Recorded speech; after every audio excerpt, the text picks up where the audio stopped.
إنما ذلكم الشيطان يخوف أولياءه. All that was shaitan. That whole propaganda that people are coming, they're gathering against you, they're going to come and get you, things are going to get a lot worse for you. All that was shaitan, Allah says. يُخَوِّفُ أَوْلِيَاءَهُ. All he does is instill the fear of his friends into you. He wants you to be scared of his friends. That's one interpretation of the text, but equally applicable is another interpretation of the same text grammatically, which is all that was is shaitan, who only the people who are his friends get scared. So if you get scared, Quran is commenting, you become friends with who? Shaitan. يُخَوِّفُ أَوْلِيَاءَهُ. He's only successful in scaring his friends. So there's two things. He wants you to be scared of his friends, and if you do get scared, you just became friends with him. You just joined his party. يُخَوِّفُ أَوْلِيَاءَهُ فَلَا تَخَافُوهُمْ وَخَافُونِي إِن كُنتُم مُؤْمِنِينَ. Then don't be afraid of them. Be afraid of me if you in fact believe. Every time you and I stand in front of Allah, it's not just because we worship Allah. It's not just because we only believe in one God. That is also an acknowledgement that we fear no one but Allah, that we bow before no one but Allah, that we humble ourselves before no one but Allah. When every salah is a reminder that there is nothing else, no political circumstance, no rhetoric, no media, there is no bias against this, no crimes that are taking place, that will instill the fear of anyone other than Allah in our hearts. That is an acknowledgement every time you and I stand in prayer. فَلَا تَخَافُوهُمْ وَخَافُونِي إِن كُنتُم مُؤْمِنِينَ وَلَا يَحْزُنْكَ الَّذِينَ يُسَارِعُونَ فِي الْكُفْرِ. Allah is not done. He says, don't let those who are making a lot of efforts for furthering the cause of disbelief, those who are making so many efforts to destroy Islam, those who are making so many efforts to turn believers into disbelievers, those who are making so many efforts to further kufr on the earth, disbelief and disregard of God on the earth. They make a lot of efforts, they have a lot of money, they have a lot of resources, they have a lot of tools. Don't let all of their efforts ever worry you. لا يحزنك الذين يسارعون في الكفر. This is a principle of the Quran. We have forgotten this principle. Ustad Nouman, have you seen what they're doing on this website? Do you know this video that they made? Do you know what they said on CNN? Do you know what they said on Fox? Why don't you just recite لا يحزنك الذين يسارعون في الكفر? Don't let their efforts and their schemes and their propaganda ever worry you. إنهم لن يضروا الله شيئا. I love this part. إنهم لن يضروا الله شيئا. They, no doubt about it, can't harm Allah at all. I'm baffled by this statement. Allah said, don't worry about their schemes and their plans and their plots and their propaganda. They can't harm who at all? They can't harm Allah at all. I'm not worried about them harming Allah. I was actually kind of worried about them harming me. So I was expecting Allah will say, don't worry about their schemes, they won't harm you. But Allah says what instead? Don't worry about their schemes, they can't harm Allah. Why is that? Because Allah is our protection. It's like Allah is our shield, and they can't do anything about this shield. So you're safe, because you're with Allah. You're with Allah. They can't harm Allah. So you have nothing to worry about. لَإِنَّهُمْ لَن يَضُرُّوا اللَّهَ شَيْئًا. Then why is Allah giving them this opportunity to scheme and plot and further their cause and make things more and more difficult for the believers? يُرِيدُ اللَّهُ أَلَّا يَجْعَلَ لَهُمْ حَظًّا فِي الْآخِرَةِ. Allah wants that they get nothing, not even a little bit of the akhirah. Meaning there are people that are evil and they want to continue to do more evil and undermine and continue the path of injustice and oppression. Allah says, I'd like to let you dig your hole a little deeper, because that little good you have left in you, you don't even deserve it. Let you do your evil. Why are people so evil? Because Allah's punishment to them is He let them have it. You want to go this way? Go ahead. Go ahead. وَلَهُمْ عَذَابٌ عَظِيمٌ. They have great punishment standing before them. Instead of being afraid of them, the Quran makes us feel sorry for them. They're digging their own hole. إِنَّ الَّذِينَ اشْتَرَوُا الْكُفْرَ بِالْإِيمَانِ. Now listen to this part. Then he turns his attention to within our own ranks. There are those who sold their belief with disbelief.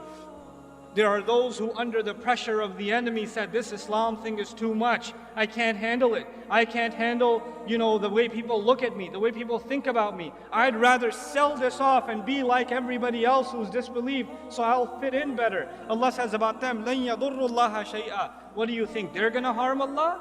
They can't harm Allah at all. وَلَهُمْ عَذَابٌ أَلِيمٌ. And they have painful punishment coming before them. This is about those who sell their deen. May Allah not make us of them. وَلَا يَحْسَبَنَّ الَّذِينَ كَفَرُوا إِنَّمَا نُمْلِي لَهُمْ خَيْرٌ لِأَنفُسِهِمْ. Don't allow the disbelievers, the enemies of Allah's deen, don't allow the vicious enemies of the Prophet ﷺ to ever think, don't you dare think about them, that the stuff that they do is good for them. The extension Allah has given them is good for them. I'd like to give you an analogy here so it'll help you understand what's happening in this ayah. You have a rabid dog, a crazy dog who goes and bites whatever. And then somebody says, why don't you just put it on a leash?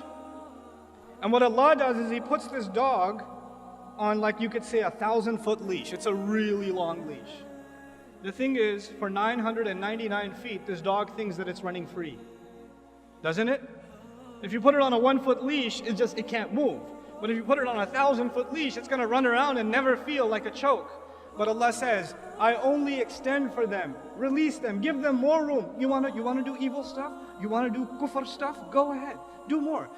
Try to hurt the cause of Islam more. Propagate lies against Allah's Prophet more. Say vicious things about the Quran more. Go ahead, go ahead, go ahead. Because that same dog, when it's running full speed and it hits foot 1,000, what happens to him?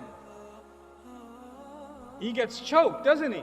And that choke is way harder when he's running full speed than it would have been if it was 1 foot long. That's the plan Allah has for them. Let them dig their hole. Let them choke themselves.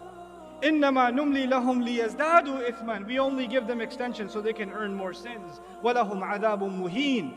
الْجَزَاءُ مِنْ جِنْسِ الْعَمَلِ كَمَا يُقَالُ. Allah says, and they will have humiliating punishment. Why did Allah say they have humiliating punishment? Allah usually says great punishment, painful punishment, but this time He says humiliating punishment. Why? Because when they try to humiliate the deen of Allah, then the only fair punishment is that they shall face humiliating punishment. Then Allah turns His attention to you and me and says, مَا كَانَ اللَّهُ لِيَذَرَ الْمُؤْمِنِينَ عَلَى مَا أَنْتُمْ عَلَيْهِ. Allah is not one to leave you alone in the state that you're in. Allah will not just leave you be and let you just think that you have faith. حَتَّى يَمِيزَ الْخَبِيثَ مِنَ الطَّيِّبِ. Until He can separate the good ones among you from the filthy ones. Some of you have filth inside of your hearts, and when the state of fear comes, and the pressure comes, and the stereotyping comes, some of you will abandon your faith, and that filth in your hearts will take over whatever good you had in it. Allah says He will put you and I through terrible, difficult circumstances so He can separate the filthy from within the ummah. And cut them out. May Allah not make us see any of us from them. وَمَا كَانَ اللَّهُ لِيُطْلِعَكُمْ عَلَى الْغَيْبِ. And Allah will never be one to inform you of the unseen. People come to the shaykh, the imam, the scholar. They come, what do you think? When is all this fitna going to end? When are things going to get better? Allah says, Allah is not one to inform you of the unseen. I'm not going to say 3 more years, watch, everything's going to be better. No. That's actually what I've heard in churches. I go to church to hang out sometimes just to see what they do. I've been. And I actually, last Christmas, I want to know how they do da'wah. How did they get 100,000 people inside of a stadium and preach? So I went to listen. What do these guys do? And they're like, this year is going to be a great year for you. The Lord's going to take care of everything. You're going to get yourself a promotion. And that divorce is finally going to be filed. And you're going to do great this year. Because the Lord promises it. I was like, what? Lord promises this year is going to be great? We don't have that in Islam. Like, is this year going to be better than next? When is Allah going to finish this fitna? Or when are things going to get better? Allah told us very clearly, so we're not deluded and we don't even ask that question. Allah will never be one to tell you what's going to happen in the unseen. And the future of the ummah is in the unseen. وَلَكِنَّ اللَّهَ يَجْتَبِي مِن رُسُلِهِ مَن يَشَاءُ. However, Allah does select from His messengers whoever He wants. Meaning Allah chose His messenger and decided to tell him what you need to know. Focus on what Allah told you and not what Allah did not tell you. Don't get obsessed with things that Allah Himself didn't give you. If it was valuable for you, Allah would have given it to you. So don't be so obsessive compulsive about unnecessary details. فَآمِنُوا بِاللَّهِ وَرُسُلِهِ وَإِن تُؤْمِنُوا وَتَتَّقُوا فَلَكُمْ أَجْرٌ عَظِيمٌ. Then just believe in Allah and His Messenger.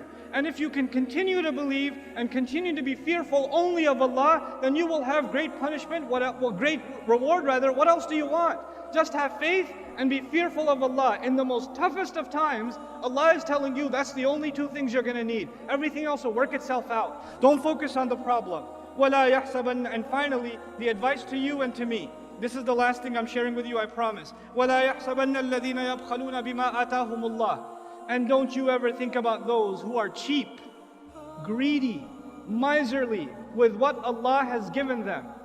That they hold on to what Allah has given them. Min fadli, from His own favor. They didn't earn it, that's a favor of Allah on them. Huwa khayran lahum, that's good for them to hold on to their wealth. This is the time. This is the time where the young people, they're going to have to give up their free time that Allah gave them.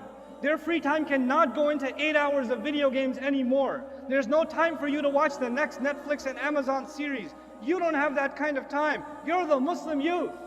Allah has given you free time. Allah has given you talent. Allah has given you creativity. That creativity cannot go into you making stupid jokes on social media. It needs to be used in much more productive ways, because these people who Allah has given wealth and luxury and opportunity and health and talent, when Allah has given all of these things and they're cheap and miserly with it, they only use it for themselves. What does Allah say about them? That they think they get to use it for themselves is good for them? بَلْ هُوَ شَرٌّ لَهُمْ. It's bad for them.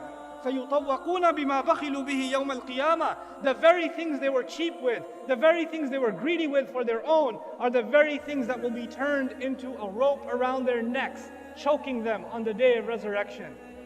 That time, that ni'mah, that rizq that Allah gave you, that you didn't put to the right cause, is going to come and choke you on the day of resurrection. May Allah not make us of them. وَلِلَّهِ مِيرَاثُ السَّمَاوَاتِ وَالْأَرْضِ. Man, what a thing to say. Allah alone owns the entire inheritance of the skies and the earth. What in the world is inheritance doing here?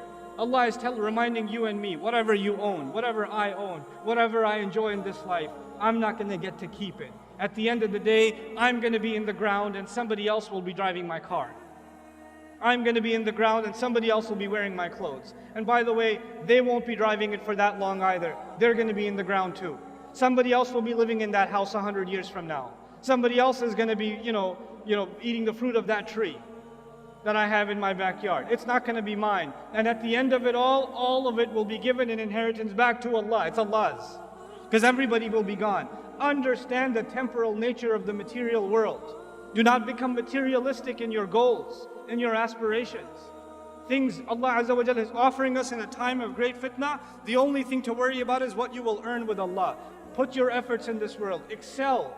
Do your very best. But then again, if that's all you want to do for this life, then that is what is exactly choking you. It's going to choke you. It's going to destroy you. Our deen is so beautiful, such a balance between what we want in the next life and what we get in this life. It merges the two of them. We're not just people of akhirah and we're not just people of dunya. We're people of Rabbana atina fid dunya hasana wa fil akhirati hasana wa qina adhab an-nar. And so Allah Azza wa Jalla concludes, as I conclude in this passage, Wallahu bima ta'maluna khabir. And Allah has full news and full account and a full perspective on everything that you're doing. And that's a comment to the ummah. I know what you're doing. I know what you're doing when you've been hit with injury. I know whether or not you are becoming people of Jannah. I sincerely remind myself and I remind all of you that this Quran is a living document. It's a living book. It will inspire, it will empower, sometimes it will scare, sometimes it will set you straight and calibrate you. It is not a drug, like in modern philosophy, religion is the opiate of the masses. So you feel you turn to religion to feel better about yourself. Yes, the book of Allah will make you feel better about yourself, but sometimes you just need to get a slap in the face and get set out straight. And the book of Allah will give you that too. It'll give you what you need, because Allah is your Rabb. He's your master. He doesn't have to cater His message to what might make you feel better. He'll cater the message to what you need, what your heart needs. And this time Allah is basically telling the ummah, in the middle of this crisis, grow a spine, get strong, Don't be afraid of anybody else. Prove yourself to Allah, and none of the efforts you do will go